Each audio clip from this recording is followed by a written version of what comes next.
Hello friends, சின்ன மருமகள் சீரியலுக்கான next எபிசோடுக்குனா promo பார்க்கலாமாங்க. இங்கே பார்த்தீங்கன்னா அப்பத்தாவுமே பார்த்தீங்கன்னா அங்கே தமிழ் செல்வியை அங்கே ஹோட்டலில் ஒர்க் பண்ணுறதா பார்த்துட்டு அங்கே அப்பத்தாவுக்கு பயங்கர வருத்தமாகவும் இருக்குது. அங்கே அந்த ஹோட்டலு ஓனர்கிட்ட பார்த்தீங்கன்னா அங்கே அப்பத்தாவுமே பார்த்தீங்கன்னா பேசிட்டு வந்துடுறாங்க. அங்கே எப்படியும் அவங்க அந்த ஓனர்கிட்ட பேசுனதும் அங்கே தமிழ் செல்விக்கிட்ட எவ்வளோ மரியாதை கொடுக்க முடியுமோ அங்கே அந்த ஓனர் பார்த்தீங்கன்னா கொடுக்குறாரு. அதுக்கு பார்த்துட்டு இங்கே அப்பத்தாவுக்கு பயங்கரமாக சந்தோஷமாகவும் இருக்குது. இங்கே ஒரு சைடு ஈஸ்வரியையும் இங்கே சித்ராவையும் பார்த்தீங்கன்னா வெளியே துரத்திட்டாங்க. அந்த வருத்தத்தில் பார்த்தீங்கன்னா அங்கே ஈஸ்வரியுமே பார்த்தீங்கன்னா என்ன அவங்க சாதாரண ஆளுன்னு நினச்சிட்டாங்க. இவங்களுக்கெல்லாம் இது இனிமேல் தான் இருக்குப்பா அப்படின்னு சொல்லிட்டு இங்கே ஈஸ்வரியுமே பார்த்தீங்கன்னா ரொம்பவே கோபமாகவும் அங்கே சித்ரா கிட்ட பேசிக்கிட்டு இருக்காங்க. அதுக்கப்புறம் பார்த்தீங்கன்னா அங்கே தமிழ் செல்வியுமே பார்த்தீங்கன்னா அங்கே வீட்டுக்கு காலேஜ் போய் வீட்டுக்கு வரவும் உடனே பார்த்தீங்கன்னா அங்கே கண்மணியும் அங்கே ஆறுமுகமும் பார்த்தீங்கன்னா வராங்க.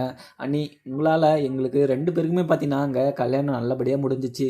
இந்த கல்யாணத்துக்கு காரணமே நீங்கள் தான். நாங்கள் செஞ்ச தப்பை எங்களுக்கு உணர்த்தி நீங்கள் 2 பேருக்கும் சேர்த்து வச்சிட்டீங்க. எந்த பிரச்சனையும் இல்லாமல் முடிச்சு வச்சிங்க. ரொம்ப நன்றி அண்ணி அப்படின்னு சொல்லிட்டு சொல்லும். உடனே பார்த்தீங்கன்னா எனக்கெல்லாம் நாத்துக்கு நீ நன்றி சொல்கிறீங்க, நான் செய்ய வேண்டிய கடமையை செஞ்சேன் அப்படின்னு சொல்லிட்டு சொல்லிட்டு இருக்காங்க. அதுக்கப்புறம் பார்த்தீங்கன்னா எங்கள் அப்பத்தாவுக்குமே பார்த்தீங்கன்னா ரொம்பவே பார்த்தீங்கன்னா உடம்பு முடியாமல் படுத்துக்கிட்டு இருக்காங்க. அங்கே ஒரு சைடு தாமரையுமே பார்த்தீங்கன்னா போய் பார்க்குறாங்க. அங்கே அப்பத்தா படுத்துக்கிறத பார்த்துட்டு உடனே பார்த்தீங்கன்னா எல்லாருக்கிட்டையுமே பார்த்தீங்கன்னா வந்து சொல்கிறாங்க. உடனே பார்த்தீங்கன்னா அப்பத்தாக்கு ரொம்பவே பார்த்தீங்கன்னா முடியாமல் படுத்துட்டு இருக்காங்க. அங்கே ஹாஸ்பிட்டலுக்குமே கூட்டிகிட்டு போகிறாங்க. அப்பத்தாக்கு ரொம்பவே சீரியஸாக இருக்குது அப்படின்னு சொல்லிட்டு ஹாஸ்பிட்டல்லையுமே பார்த்தீங்கன்னா சொல்லிடுறாங்க. சேதுவுமே பார்த்தீங்கன்னா இந்த விஷயத்தை கேள்விப்பட்டு ரொம்பவே பார்த்தீங்கன்னா பதட்டமாகவும் அங்கே ஹாஸ்பிட்டலுக்கு போகிறாங்க.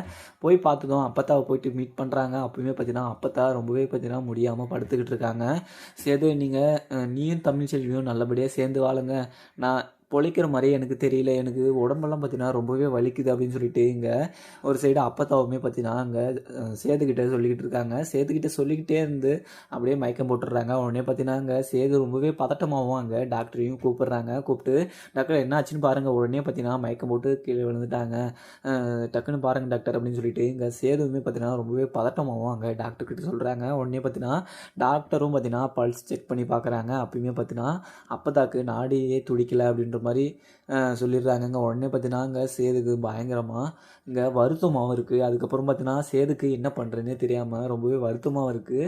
உடனே பார்த்தீங்கன்னா அப்பத்தாவையும் பார்த்தீங்கன்னா வீட்டுக்கு கூட்டிகிட்டு வந்துடுறாங்க. உடனே பார்த்தீங்கன்னா அப்பத்தா இறந்த விஷயம் தமிழ் செல்விக்குமே தெரிய வருது. தமிழ் செல்வி ரொம்பவே பார்த்தீங்கன்னா ஃபீல் பண்ணி அப்பத்தா அப்படின்னு சொல்லிட்டு வீட்டுக்குள்ளே வராங்க. உடனே பார்த்தீங்கன்னா சேதுவுமே பார்த்தீங்கன்னா நீ எதுக்கு இங்கே வர அப்படின்னு சொல்லிட்டு சேது பார்த்தீங்கன்னா ரொம்பவே கோவமாகவும் தமிழ் செல்வியை கேட்குறாங்க. கேட்ட உடனே பார்த்தீங்கன்னா தமிழ் செல்வியுமே பார்த்தீங்கன்னா வெளியவே நின்று அப்பத்தாவை பார்த்தீங்கன்னா பார்த்துக்கிட்டு இருக்காங்க. ஏன்னா அப்பத்தா பார்த்தீங்கன்னா தமிழ் செல்விக்கு நிறையவே பண்ணியிருக்காங்க.